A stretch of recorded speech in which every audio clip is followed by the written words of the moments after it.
እንደምን አደራችሁ። እግዚአብሔር የተባረከ ይሁን። ይህንን የተወደደ ማለዳ ስለሰጠን ጌታን እጅግ አድርጌ አመሰግናለሁ። በዚህ ጠዋት ጌታ በልቤ ላይ ያስቀመጠውን መልእክት አካፍላችኋለሁ። እንድናየው የመረጥኩት የመጽሐፍ ቅዱስ ክፍል መጽሐፈ ነገሥት ካልዕ ምዕራፍ 2 ቁጥር 19 እስከ 22 ድረስ ያለውን ይሆናል። አስቀድመን ይህንን ክፍል በማንበብ መልእክቴን እጀምራለሁ። እንደዚህ ይላል።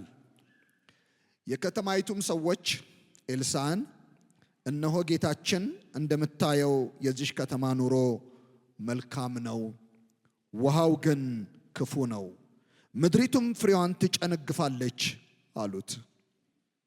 እርሱም አዲስ ማሰሮ አምጡልኝ፣ ጨው ጨምሩበት አለ።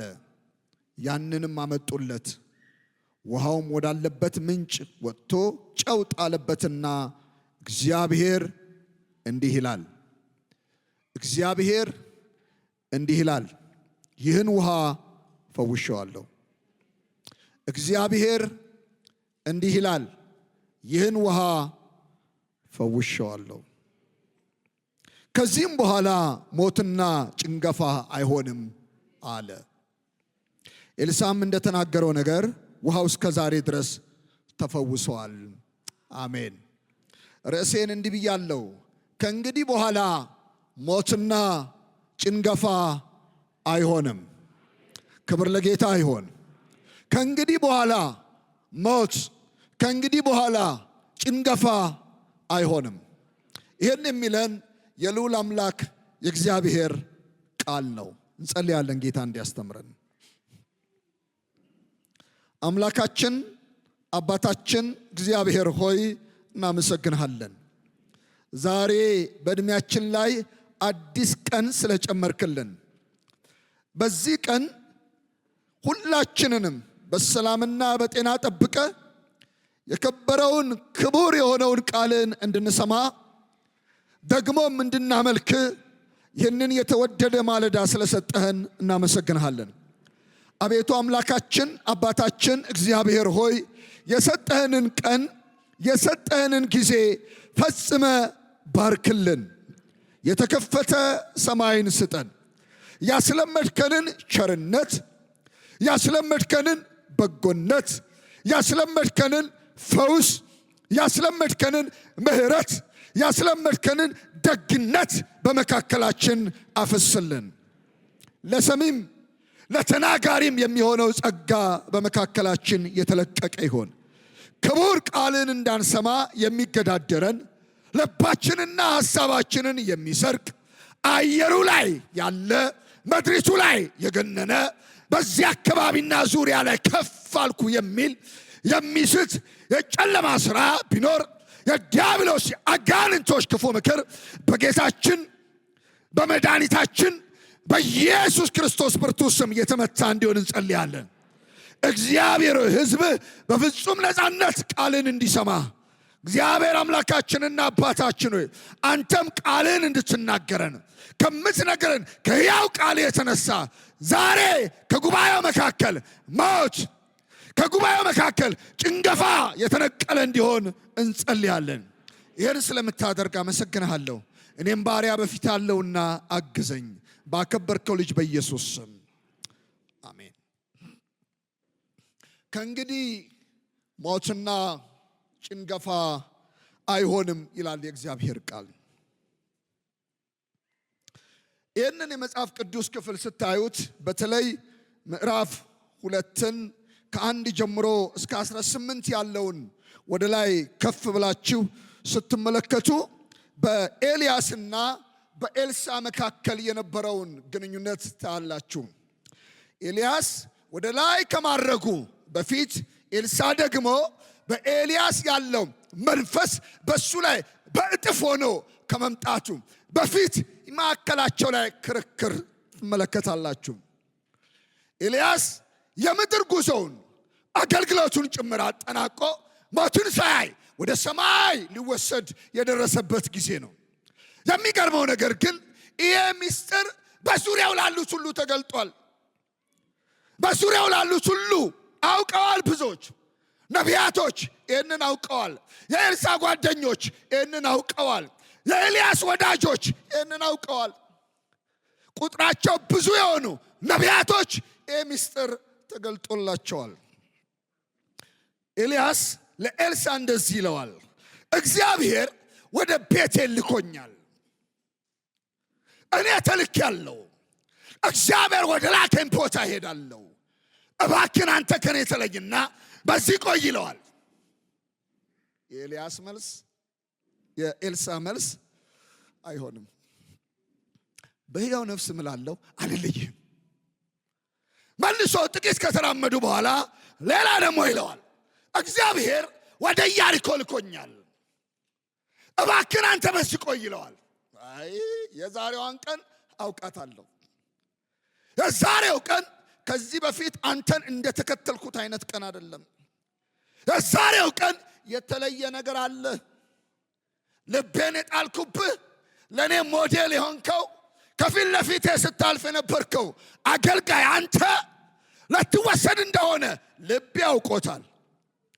ስለዚህ በፍጹም አልለይህም ይለዋል በቁርጠኝነት። ሶስተኛ እንደዚህ ይለዋል፣ እግዚአብሔር ወደ ዮርዳኖስ ልኮኛል። እባክህን በዚያ ቆይ ይለዋል። የኤልሳ ምላሽ፣ በሕያው ነፍስ እምላለሁ በፍጹም አልለይም። ዛሬ ዝም ብሎ መለየት የለም። አንድ ነገር እቀበላለሁ ካንተ ብሎ የቆረጠ ይመስላል። እርሱም እንደዚህ ያለው መጨረሻ ላይ፣ በል እንግዲህ እስካሁን ተለየኝ ብዬሃለሁ፣ ለትለየኝ ፈቃደኛ አልሆንክም። አሁን መጨረሻው ሰዓት ደርሷል። የመንፈስ ቅዱስ የእሳት ሰረገላ እየመጣ ነው።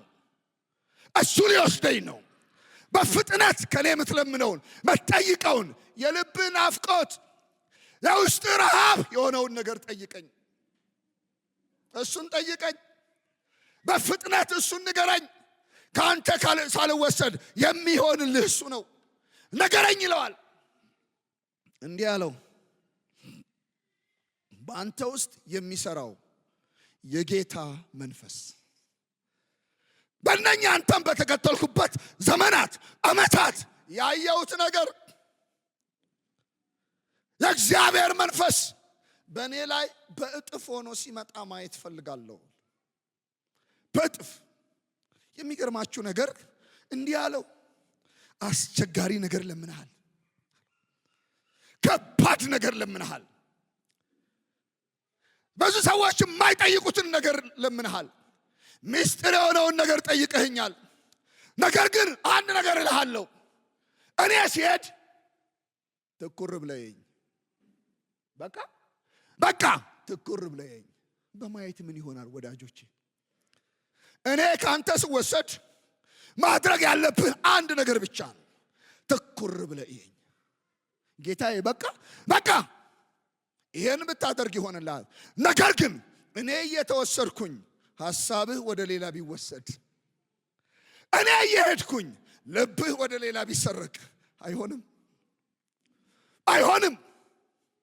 ያሰብከው ነገር፣ የለመንከው ነገር፣ የጠየቅከው ነገር እንዲሆንልህ፣ እንዲሳካልህ፣ እንዲሞላልህ፣ እንዲሰምርልህ ከፈለክ ማድረግ የሚገባ አንድ ነገር ነው፣ ትኩር ብለየኝ። እያወሩ እየሄዱ የእሳት ሰረገላ መጣ፣ ሁለቱን ነጠላቸው እና መሄድ ሲጀምር ጌታዬ ብሎ ኤልሳ በላዩ ላይ ተጠመጠመበት። መጎናጸፊያው ነች የወደቀችው። እያየው ሄደ። በቃ እያዘነ ጎንበስ ብሎ ያችን መጎናጸፊያ ብድግ አድርጎ ጉዞ ጀመረ። ከጥቂት ሰዓታት በፊት ኤልሳ ከኤልያስ ጋር ሆኖ ኤልያስ ባህር ሲከፍል አይቷል። አሁን ያ የተከፈለው ባህር ውሃው መሄድ ጀምሯል፣ ሞልቷል። ያን መጎናጸፊያ አነሳና የአብርሃም የይስሐቅ የያዕቆብ አምላክ ወዴት ነህ አለው።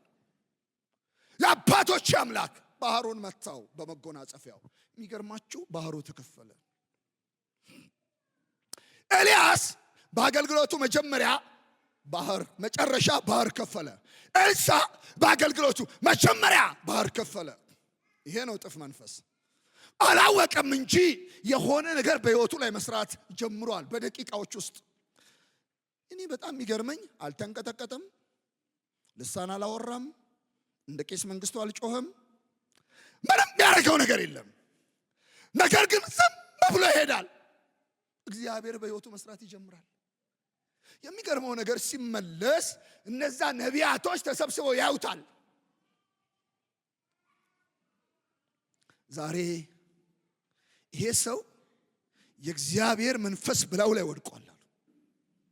ጌታውን እግዚአብሔር ከሱ ነጥሎ ወስዶታል። አንድ ቦታ ላይ አንድ ጫካ ላይ ጥሎት ይሆናል። እስቲ እንሂዳሉ። ቀረብ አሉና አንድ ጥያቄ እናቀርብልሃለን አሉት ለኤልሳ። ምንድነው ጥያቄያችን? ኤልያስን እንድንፈልገው የእግዚአብሔር መንፈስ ወስዶ ጫካ ወርውሮ ይሆናል፣ የሆነ ቦታ ጥሎት ይሆናል። እግዚአብሔር ማንን ጥሎ ያውቃል ወዳጆቼ? እግዚአብሔር ሰው አይጥልም። ያገለገሉትን እግዚአብሔር አይጥልም። የታመኑበትን እግዚአብሔር አይጥልም። የተደገፉበትን እግዚአብሔር አይጥልም።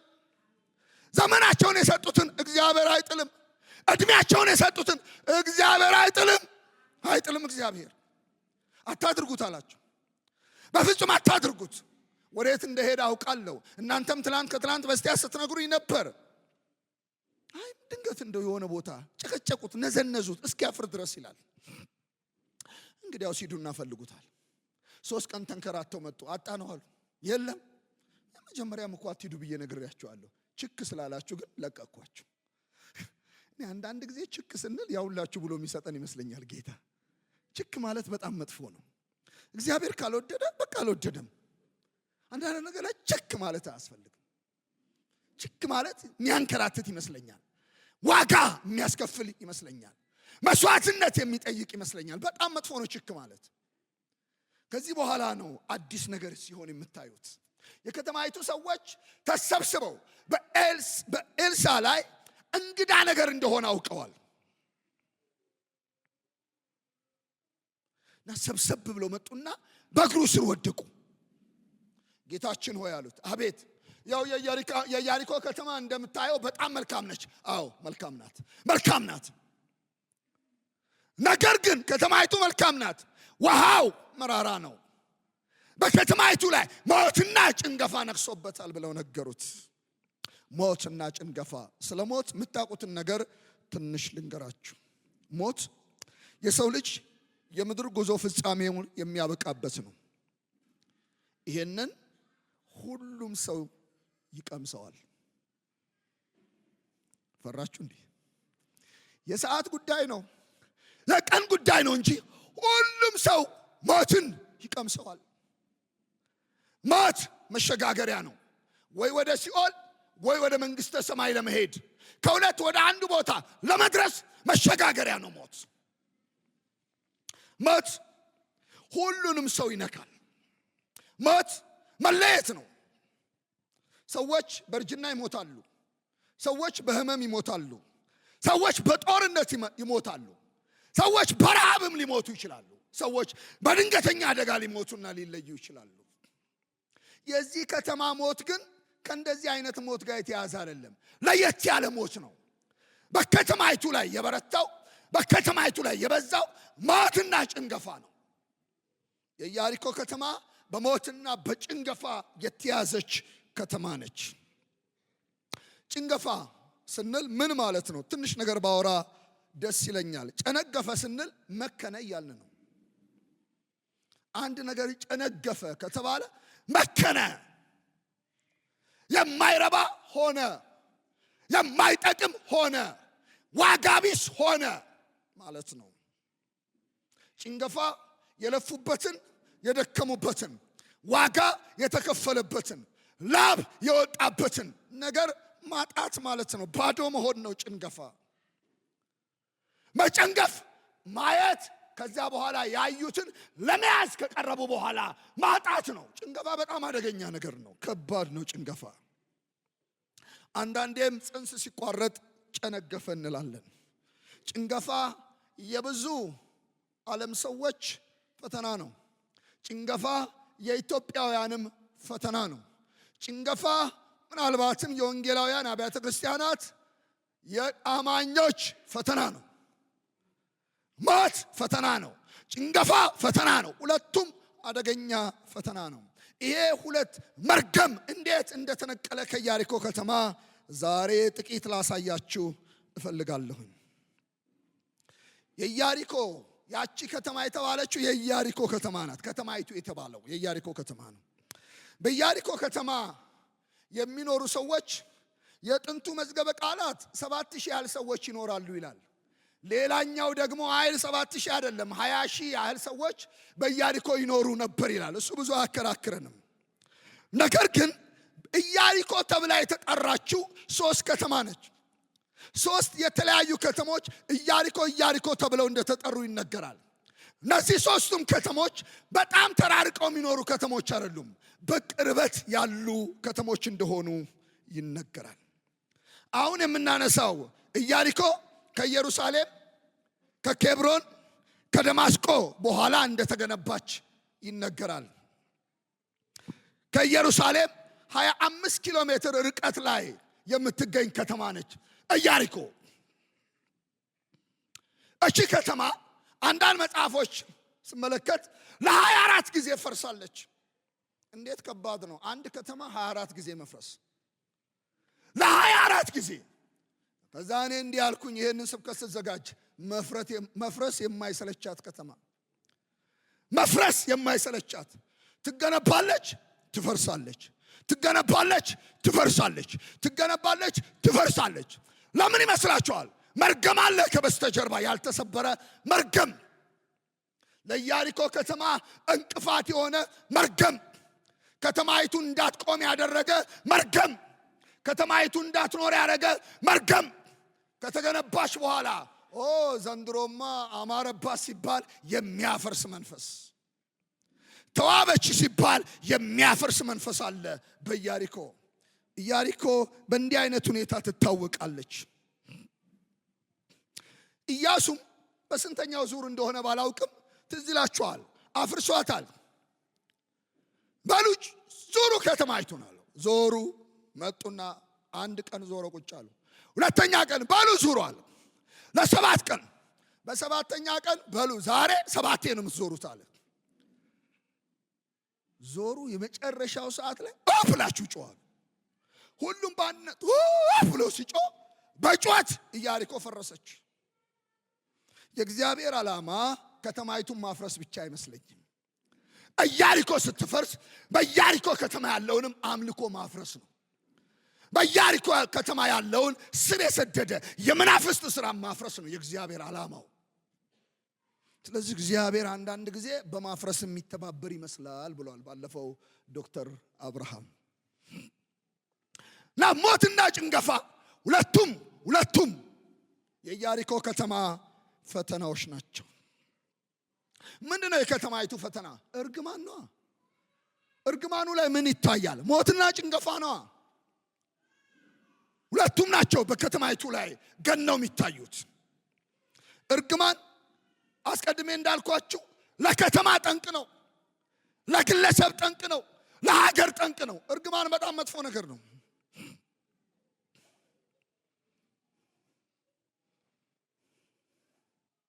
ከተማይቱ ስትታይ በጣም ታምራለች። የኢያሪኮ ከተማ ከረጅ ስትታይ በጣም ነው የምታምረው። የከተማይቱ አቀማመጥ ያምራል፣ የግንባታው ሁኔታ ያምራል። ነገር ግን ጠጋ ስትሉ ሞት አለበት። ጠጋ ስትሉ ውሃው መራራ ነው። ጠጋ ስትሉ ጭንገፋ አለበት። ጠጋ ስትሉ ለቅሶ አለበት። ኢያሪኮ የተቸገረች ከተማ ናት። ትንሽ ልንገራችሁ። ኢያሪኮ አልፋ የተሰጠች ከተማ ነች። ምናልባትም በእኔ ግምት መለኮታዊ ጥበቃ የተለያትም ከተማ ትመስላለች። የእግዚአብሔር እገዛ፣ የእግዚአብሔር አብሮነት፣ የእግዚአብሔር ከለላ የተለያት ከተማ ነች። የእግዚአብሔር አብሮነት ከተለየ አደጋ ነው፣ አደጋ ነው።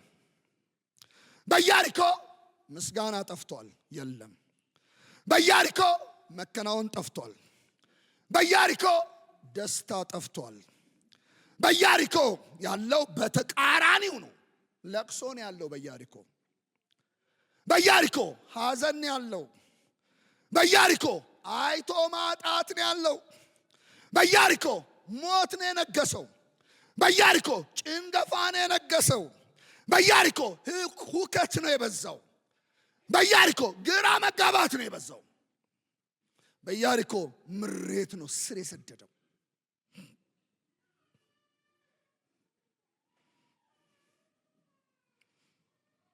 የውሃ ምንጮቿን በጣም ብዙ የውሃ ምንጮች አሏት ኢያሪኮ። ወደ 200 የሚሆኑ ምንጮች አሏት። 200 ምንጭ ያላት ከተማ ውሃው ይጨነግፋል። ከ200 ምንጭ መካከል አንድ ጤነኛ ምንጭ ይጠፋል። አንድ ጤነኛ የውሃ ጉድጓድ ይጠፋል። 200 የውሃ ምንጮች፣ በጣም የበዙ የውሃ ጉድጓዶች አሉ። ነገር ግን ሁሉም የማይጠጡ፣ ሁሉም ውሃዎች የሚመሩ፣ ሁሉም ውሃዎች፣ ሁሉም የውሃ ጉድጓድ፣ ሁሉም የውሃ ምንጭ ከብቶች ሲጠጡ ይጨነግፋሉ። በጎች ከጠጡ ይጨነግፋሉ። ፍየሎች ከጠጡ ይጨነግፋሉ። አረገዘሽ ልትወልድ ነው መንታ ምናምን ሲባል ይጨነግፋሉ። እቺ ከተማ መታወቂያዋ 2 ነገር ሆኗል፣ ጭንገፋና ሞት። እቺ ከተማ መታወቂያዋ እርግማን ሆኗል፣ መለያዋ ይሄ ነው። እስከ መቼ? የእግዚአብሔር ሰው ኤልሳ እስከመጣበት ሰዓት ድረስ። እኔ ልባርካችሁ ዛሬ የሰራዊት ጌታ እግዚአብሔር የጭንገፋና የሞት ምክንያት ሳይሆን የበረከት ምክንያት ያርጋችሁ። ከፍ ባለ ድምፅ አሜን።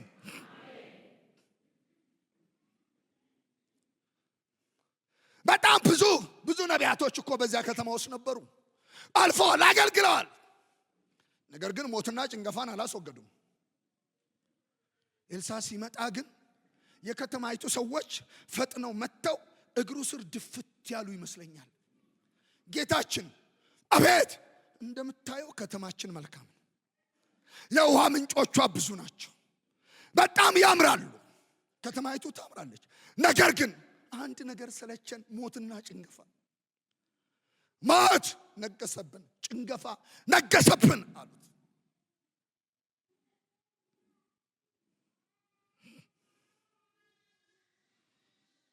ይሄ ትልቅ ስብራት ነው ለነሱ። ይሄ እግዚአብሔር ሰው እስከመጣበት ሰዓት ድረስ አልቃሾች ናቸው። እዚህ ጋር ቆም ብዬ ብናገር ደስ ይለኛል። ማን ያውቃል ዛሬ ለአንድ አልቃሻ ሰው እግዚአብሔር ፊቱን ዘንበል ያደርጋል።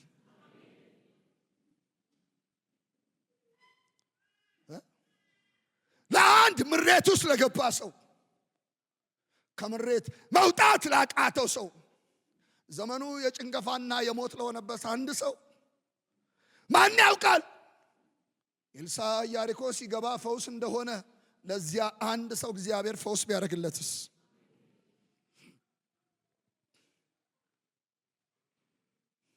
ምንድነው ግን በእርግማን ስር የሚጥለን? የኢያሪኮን እንደዚህ ያደረጋት ምን ይመስላችኋል? እግዚአብሔር ቃል ስታጠኑ ትልቁ የእርግማን የሞት የጭንገፋ ምክንያት አለመታዘዝ ይመስለኛል። እኔ ትልቁ ዋናው የእግዚአብሔርን ሕግጋት መጣስ ነው ብዬ አስባለሁ። ኦሪት ዘፍጥረት ምዕራፍ 3 ቁጥር 17 እንዲህ ብሎ ይነግረናል። አዳምንም አለው የሚስትህን ቃል ሰምተሃልና ከእርሱ እንዳትበላ ካዘዝኩ ዛፍ በልተሃልና ምድር ካንተ የተነሳ የተረገመች ትሁን። በሕይወት ዘመን ሁሉ በድካም ከእርሷ ትበላለህ፣ እሾህና አሜከላ ታበቅልልሃለች፣ ምድርንም ቡቃያ ትበላለህ። ወደ ወጣበትም መሬት እስክትመለስ ድረስ በፊት ወዝ እንጀራ ትበላለህ፣ አፈር ነህና ወደ አፈር ትመለሳለህ። ከአዳምና ከሔዋን ውድቀት ጀምሮ ምድር በእርግማን ስር ወድቃለች። ስለዚህ የምንኖረው በተረገመች ምድር ውስጥ ነው ማለት ነው። ኦሪት ዘዳግም ምዕራፍ 28 ቁጥር 15 ተመሳሳይ ቃል እንዲህ ይለናል። ነገር ግን የአምላክን የእግዚአብሔርን ቃል ባትሰማ፣ ዛሬ ያዘዝኩን ሥርዓትና ትእዛዙን ሁሉ ባትጠብቅ ባታደርግም ይልና እነዚህ መርገሞች ሁሉ ይመጡብሃል ያገኙህማል ይላል። በከተማ እርጉም ትሆናለህ፣ በእርሻ እርጉም ትሆናለህ። እንቅብ በዋቃ እርጉም ይሆናል። የሆድ ፍሬ፣ የምድር ፍሬ፣ የላም ርቢ፣ የበግህ ርቢ እርጉም ይሆናል። አንተም በመግባትህ እርጉም ትሆናለህ፣ በመውጣትህም እርጉም ትሆናለህ ብሎ የእግዚአብሔር ቃል ይነግረናል። አለመታዘዝ በእርግማን ስር ይጥላል። በምን አይነት እርግማን? ከተማን የተረገመች ያደርጋል። የምንኖርበትን ከተማ ምድርን ፍሬ አልባ ያደርጋል። አለመታዘዝ መጥፎ ነው። እንቅብና ቡዋቃን ፍሬ አልባ ያደርጋል። አለመታዘዝ መጥፎ ነው። ተሸናፊ ያደርጋል። አለመታዘዝ መጥፎ ነው። ሞገስ አልባ ያደርጋል። አለመታዘዝ መጥፎ ነው። የሆድን ፍሬ ያጨነግፋል። አለመታዘዝ መጥፎ ነው። ተቅበዝባዥ ያደርጋል። አለመታዘዝ መጥፎ ነው። ተንከራታች ያደርጋል። አለመታዘዝ መጥፎ ነው። በኩርን ያስመታል። አለመታዘዝ መጥፎ ነው። በእጅ ያለውን ያስጥላል። አለመታዘዝ በጣም መጥፎ ነው። የገንዘብ በረከት ያሳጣል። አለመታዘዝ አደጋ ነው። በጓዳ በአደባባይ ጀግኖች፣ በጓዳ አልቃሽ ያደርጋል። አለመታዘዝ መጥፎ ነው። የተረከመበትን ከእጅ ይበትናል። አለመታዘዝ መጥፎ ነው። ኢያሱ መጽሐፍ ምዕራፍ 6 ቁጥር 26 ላይ እንዲህ ይላል። በዚያን ጊዜ ኢያሱ ይችን ከተማ ኢያሪኮን ለመስራት የሚነሳ ሰው በእግዚአብሔር ፊት እርጉም ይሁን፣ መሰረቷን ሲጥል በኩር ልጁ ይጥፋ፣ በሯን ሲያቆም ታናሽ ልጁ ይጥፋ ብሎ ማለ ይላል። ይሄ ከባድ የሆነ እርግማን ነው። ኢያሪኮ የተረገመችበት እርግማን ነው። ይሄ እችን ከተማ ለመስራት የሚነሳ ሰው ካለ መሰረት ሲጥል የመጀመሪያ በኩር ልጁ ይመታ። መሰረቱን ጥያለሁ ብሎ ወደ ላይ ብሎኬት መገንባት ሲጀምር፣ ከፍ ማድረግ ሲጀምር፣ ማውጣት ሲጀምር የመጨረሻ ልጁ ይሙት ብሎ ረገማት። እርግማን በጣም አደገኛ ነገር ነው። እና በእንደዚህ አይነት መርገም ውስጥ የወደቀች ከተማ ነች የኢያሪኮ ከተማ። የእግዚአብሔር ሰው ግን ኤልሳ መጣላት። ክብር ለእግዚአብሔር ይሁን። መጎናጸፊያ የወደቀለት ሰው መጣ። እጥፍ መንፈስ የተቀበለ ሰው መጣ። እግዚአብሔር ያስነሳው ሰው መጣ። እግዚአብሔር የቀባው ሰው መጣ። እግዚአብሔር የጠራው ሰው መጣ። ትላንት እጅ አስታጣቢ የሆነው ሰው ዛሬ ፈዋሽ ሆኖ መጣ። እግዚአብሔር የተባረከ ይሁን። ይሄ ሰው ሲመጣ እንዲህ ነው ያለው። ወድቀው ችግራቸውን ሲነግሩት፣ ምድሪቱ ሞትና ጭንገፋ በስቶባታል ብለው ሲነግሩት እንዲህ አላቸው። ሞት በዛ? አዎ። ጭንገፋ በዛ? አዎ በስቷል። ምን ሞተባችሁ? ምን ያልሞተብን አለ? ምን ጨነገፈባችሁ? ምን ያልጨነገፈብን አለ? ምን ያጣችሁ? ምን ያላጣነው አለ? ምን ተበተነባችሁ? ምን ያልተበተነብን አለ? የእግዚአብሔር ሰው ነገሩት። እንዲህ አለ፣ ማሰሮ አምጡልኝ አለ። ማሰሮ፣ እነሱ እጅ ላይ ያለውን ማሰሮ አምጡልኝ አለ። ማሰሮ አመጡለት። ትንሽ ቆየና ውሃ ጨምሩበት አለ። ውሃ ጨመሩ። እስቲ ባካችሁ ጨው አምጡልኝ አለ። ሁሉ ቤት የማይጠፋ ማለት እኮ ነው። በሁሉ እጅ ያለ ማለት እኮ ነው። ጨው አምጡልኝ አለ። ጨው አመጡ። ማሰሮ ላይ ውሃ ጨመረ፣ ጨው ጨመረበትና አንድ ጥያቄ ጠየቃቸው። ለከተማይቱ ውሃ ዋናው ምንጩ የት ጋ ነው ብሎ ጠየቃቸው። ለሁሉም መጋቢ የሆነ ዋናው ብለው ወስደው አሳዩት። ወሰደና ይህንን ውሃ ደፋበት። እንዲህ አለ፣ የሰራዊት ጌታ እግዚአብሔር እንዲህ ይላል፣ ከዚህ ቀን በኋላ በዚህ ከተማ ውስጥ ሞት አይሆንም፣ በዚህ ከተማ ውስጥ ጭንገፋ አይሆንም አለ። ይበቃል። ለአንድ ሰው እግዚአብሔር ዛሬ ይበቃል ይላል። ይበቃል። ሞት ይበቃል። ጭንገፋ ይበቃል። መከራ ይበቃል። ሰቆቃ ይበቃል፣ ለቅሶ ይበቃል፣ ሐዘን ይበቃል፣ ትካዜ ይበቃል አለ እግዚአብሔር። አይሆንም። እናንተ የኢያሪኮ ሰዎች እንደ ትላንቱ አሁን አትቀጥሉም። እግዚአብሔር ታሪካችሁን ይቀይራል። እንደ ትላንቱ አይሆንም። እግዚአብሔር ታሪክ ይቀይራል። መሬት ከቤታችሁ ይወጣል አለ። መከራ ከቤታችሁ ይወጣል። ጭንገፋ ከቤታችሁ ይወጣል። ሞት ከቤታችሁ ይወጣል። ሐዘን ከቤታችሁ ይወጣል። እንባችሁ ከዓይናችሁ ይታበሳል። አሁን የከተማችሁ ታሪክ ይቀየራል። በሰላም ትዘራላችሁ፣ በሰላም ይበቅልላችኋል፣ በሰላም ታጭዳላችሁ፣ በሰላም ትወቃላችሁ፣ በሰላም ታስፈጫላችሁ፣ በሰላም ታቦካላችሁ፣ በሰላም ትጋግራላችሁ፣ በሰላም ትበላላችሁ። ሃሌሉያ! በሰላም ለአንዳንድ ሰዎች ከዚህ ቀን ጀምሮ የሰላም ኑሮ በሕይወታችሁ ይጀምራል።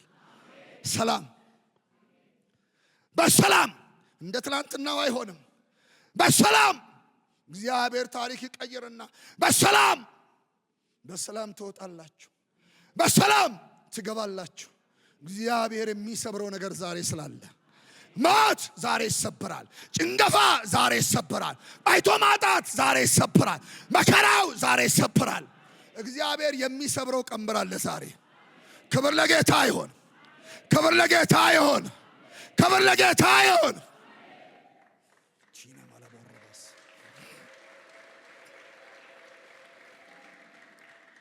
አያለው ዛሬ የሚሰበር ቀንበር እንዳለ፣ አያለው ዛሬ እንባው የሚታበስበት ሰው እንዳለ፣ አያለው ዛሬ ታሪኩ የሚቀየርለት ሰው እንዳለ፣ አያለው ዛሬ ሸክሙ ከላዩ ላይ የሚንከባለልለት ሰው እንዳለ፣ አያለው ዛሬ ቀና ማለት የሚጀምር ሰው እንዳለ፣ አያለው ዛሬ አምላኩ እግዚአብሔር መለኮታዊ ጣልቃ ገብነት በሕይወቱ ላይ የሚያደርግለት ሰው እንዳለ። ክብር ለጌታ ይሁን።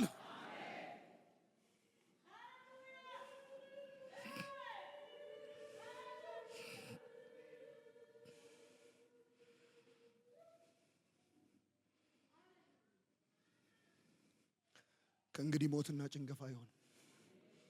እዚሁ ምዕራፍ ላይ አንድ ታሪክ ላንሳላችሁ ከመጨረሴ በፊት። እዚሁ መጽሐፍ ላይ ምዕራፍ 4 ላይ ቁጥር 38 ኤልሳዕም ዳግመኛ ወደ ጌልጌላ መጣ፣ በምድርም ላይ ረሃብ ነበረ። የነቢያትም ልጆች በፊቱ ተቀምጠው ነበር። ሎሌውንም ታላቁን ምንቸት ጣድ፣ ለነቢያትም ልጆች ወጥ ስራ አለው። አንዱም ቅጠላ ቅጠል ያመጣ ዘንድ ወደ ሜዳ ወጣ። የምድረ በዳ ሐረግ አገኘ። ከዚያም የበረሃ ቅል ሰበሰበ፣ ልብሱንም ሞልቶ ተመለሰ። መትሮም በወጡ ምንቸት ውስጥ ጨመረው። ምን እንደሆነ ግን አላወቁም። ምን እንደሆነ ግን አላወቁም። አንዳንዴ ምንቸታችሁ ውስጥ ያልታወቀ ነገር ይገባል። ምን እንደሆነ ግን አላወቁም። ምን እንደሆነ ያልታወቀ ነገር ገባ። ሰዎቹም ይበሉ ዘንድ ቀዱ። ወጡንም በቀመሱ ጊዜ የእግዚአብሔር ሰው ሆይ በምንቸት ውስጥ ሞት አለ ብለው ጮሁ። ይበሉም ዘንድ አልቻሉም። እርሱም ዱቄት አምጡልኝ አለ። በምንቸቱም ውስጥ ጥሎ ይበሉ ዘንድ ለሕዝቡ ቅዱ አለ። በምንቸቱም ውስጥ ክፉ ነገር አልተገኘም። አሜን አላችሁ? በምንቸቱም ውስጥ ክፉ ነገር አልተገኘም። ኤልሳዕ ታምራቱ በሕይወቱ ቀጥሏል። በእነዚህ ምዕራፎች ብዙ ታምራት እያደረገ ቀጥሏል። እዚህ ክፍል ላይ ደግሞ ስታዩ ወደ ጌልጌላ ዳግመኛ መጣ ይላል። ምን ማለት ነው? ቀድሞም ጌልጌላ መጥቷል ማለት ነው።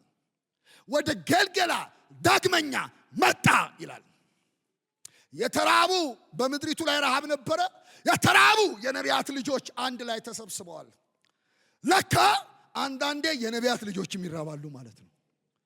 አንዳንዴ የአገልጋይ ልጆችም ይራባሉ ማለት ነው። ይራባሉ። የነቢያት ልጆች፣ በነቢያት ትምህርት ቤት የሚሰለጥኑ ልጆች ተርበዋል። ኤልሳዕ ሲመጣ ደስ አላቸው። አንድ እንግዳ ነገር እንደሚሆን አምነዋል። ኤልሳዕ እንዲህ አላቸው፣ በሉ ሁላችሁም በመሬት ላይ ቁጭ በሉ አለ። ቁጭ አሉ። ከመካከላቸው አንደኛውን ሂድና ጎመን ይዘና ያለው ይመስለኛል እኔ ሲገባኝ። እሱም ሄደና ይላል የበረሃ ቅጠል ሰብስቦ ምን እንደሆነ ማዕቀውን ቅጠል ሰብስቦ ይዞ መጣ። በድስት ጣድ አለው። ድስቱን ጣደ። ምንቸት የሚለው ድስት ነው። እና ሽንኩርቱ ተጨመረ፣ ዘይት ተጨመረ፣ ተቁላላ። ምን አለ እንደኛ ልናገረው ብዬ ነው። እና በጣም ተዘጋጅቷል። መሽተት ጀመረ። ሰው ደስ አለው። ለምን? በረሃብ ነው የቆዩት። ነብዩ መጥቷል፣ አሁን ልንበላ ነው ብለው በደስታ ጠብቀዋል።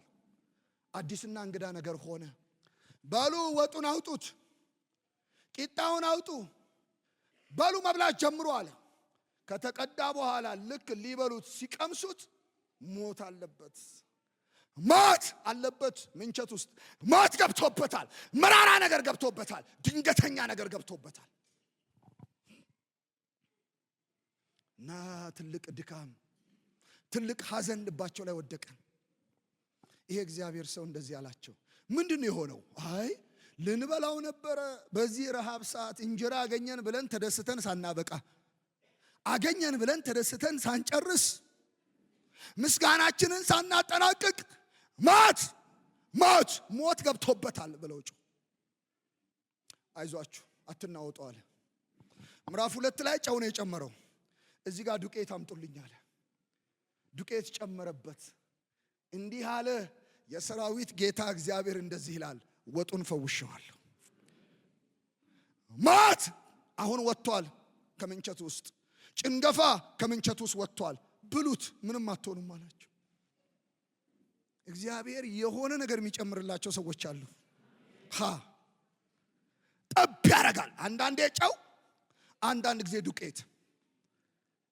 ለምንድን ነው ጨው ብቻ አላረገው? እንደኛ ከተማ እንዳይነገድ ብሎ ይመስለኛል። ጨው ብቻ ቢያረግ ሁሌ ጨው ሊነገድ ነው ማለት ነው። እየታሸገ ፎቶ እየተለጠፈበት ሊሸጥ ነው ማለት ነው። ዱቄት ብቻ ቢያረግ አይ እሱም አሰራሩ ልዩ ልዩ ነው። አንዴ በዱቄት ይሰራል፣ አንዴ በጨው ይሰራል። ምን ችግር አለበት? ደስ ሲለው በውሃ ብቻ ይሰራል። ክብር ለስሙ ይሆን። በምን እንደሆነ ባላውቅም እግዚአብሔር መፈወስ ግን ያውቅበታል። ክብር ለስሙ ይሆን። መራራ ነገር ከምንቸት ውስጥ ወጣ። እንዲህ ይላል የመጨረሻው ስኒ ላንብብ። በምንቸቱም ውስጥ ይልና ክፉ ነገር አልተገኘም ይላል። ክፉ ነገር፣ መራራ ነገር አልተገኘም። ያ ያስለቀሰው ነገር ወጣ።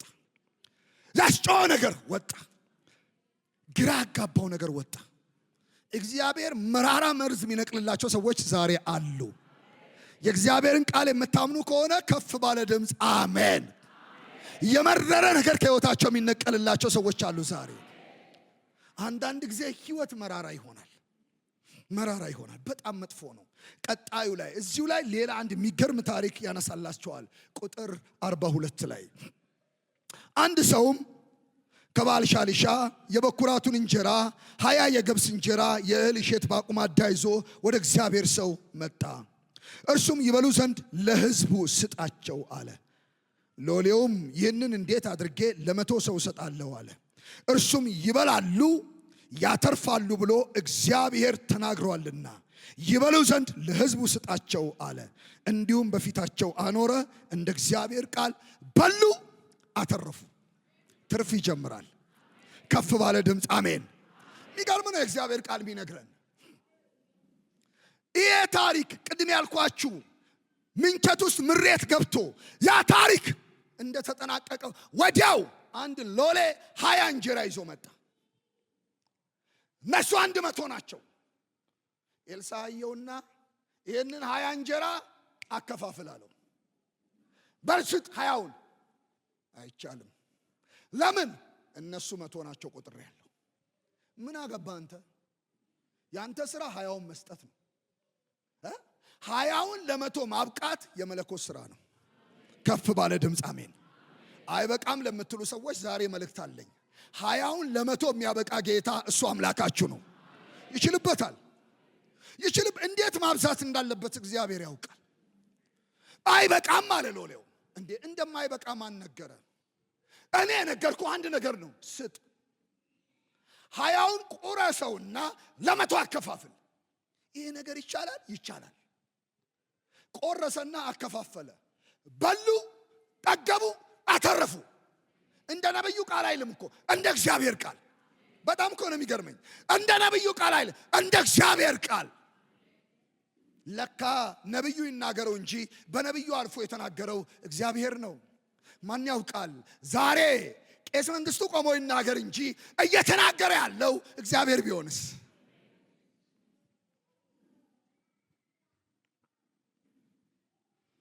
እንዲሁም በፊታቸው አኖረው እንደ እግዚአብሔር ቃል በሉ፣ አተረፉ።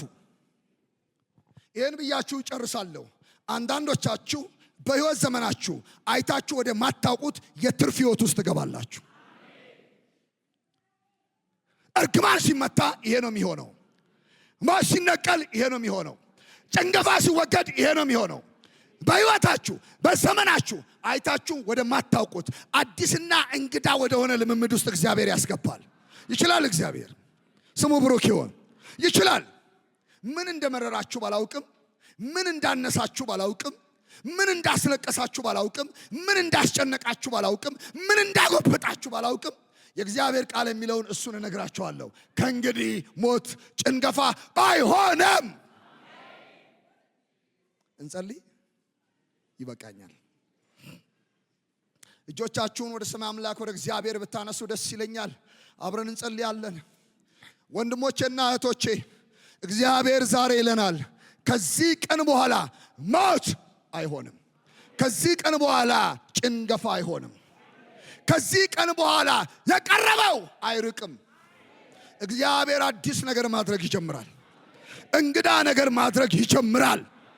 ክብር ለጌታ ይሁን። ጨው ነው የጨመረበት፣ አጣፈጠው። እግዚአብሔር ሕይወታቸውን የሚያጣፍጥላቸው ሰዎች አሉ። እግዚአብሔር ኑሯቸውን የሚያጣፍጥላቸው ሰዎች አሉ። እግዚአብሔር ታሪካቸውን የሚቀይርላቸው ሰዎች አሉ። እግዚአብሔር ድንገት በሕይወታቸው ጣልቃ የሚገባላቸው ሰዎች አሉ። ከፍ ባለ ድምፅ አሜን፣ አሜን፣ አሜን። ቺና ማላቦረባስ በጸሎት ውስጥ አንድ ነገር ልጠይቃችሁ ፈልጋለሁ ወዳጆቼ። ዛሬ ለዚህ ጉባኤ ማለት የምፈልገው ነገር አለ። እንደ ኢያሪኮ ከተማ ውጫችሁ ያማረ ውስጣችሁ የመረረባችሁ ትኖሩ ይሆን? እንደ ኢያሪኮ ከተማ ውጫችሁ ያማረ ውስጣችሁ መራራ የሆነባችሁ ትኖሩ ይሆን?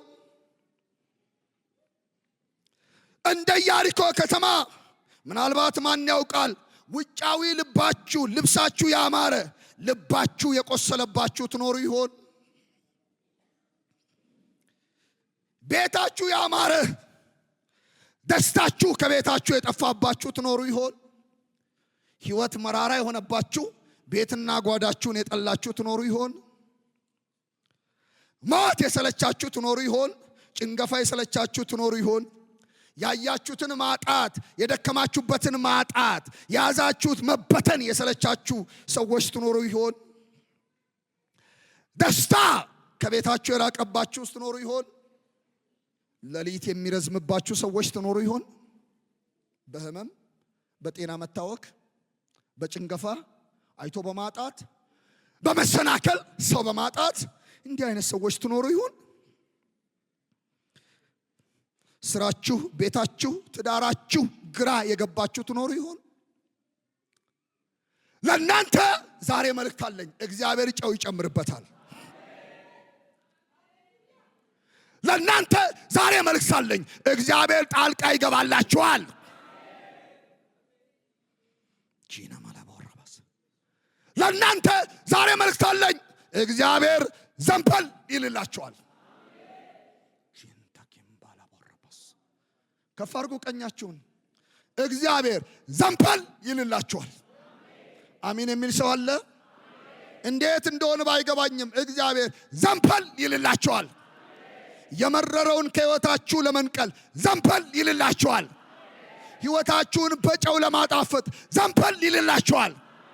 በመረረውና ሞት በገባበት ምንቸት ውስጥ ዱቄት በመጨመር ዘንበል ይልላችኋል። ዘንበል ዘንበል። የካቲት ወር ለአንዳንዶቻችሁ መለኮት ዘንበል ይልላችኋል። ዘንበል እንዴት እንደሆነ እኔ አላውቅም። ዘንበል። በጨነቃችሁ ጉዳይ ዘንበል። ባስለቀሳችሁ ጉዳይ ዘንበል። በመረራችሁ ጉዳይ ዘንበል። ግራ ባጋባችሁ ጉዳይ ዘንበል። ሃሌሉያ። ጌታ ዘንበል ይላል። ዘንበል ይላል። እህቶቼ ደስ ይበላችሁ። እግዚአብሔር ዘንበል ይላል። ወንድሞቼ እንዴት እንደሆነ ፎርሙላ የለውም፣ ግን ዘንበል ይላል። ዘንበል ይላል። ኤልሳ አልተንቀጠቀጠም። መጎናጸፊያ ነው የወደቀበት። በቃ አለቀ። ከዛ ባህር መክፈል ጀመረ። እግዚአብሔር በሕይወቱ ተአምር መስራት ጀመረ። ድንገት የተአምራት ኑሮስ የምትገቡ ሰዎች ብትኖሩስ ማን ያውቃል የጌታን እጅ? ማን ያውቃል የጌታን መምጫ? ማን ያውቃል የጌታን ጣልቃ ገብነት? ክብር ለጌታ ይሆን። ክብር ለጌታ ይሆን። ክብር ለጌታ ይሆን። ሺና መለቦረበስ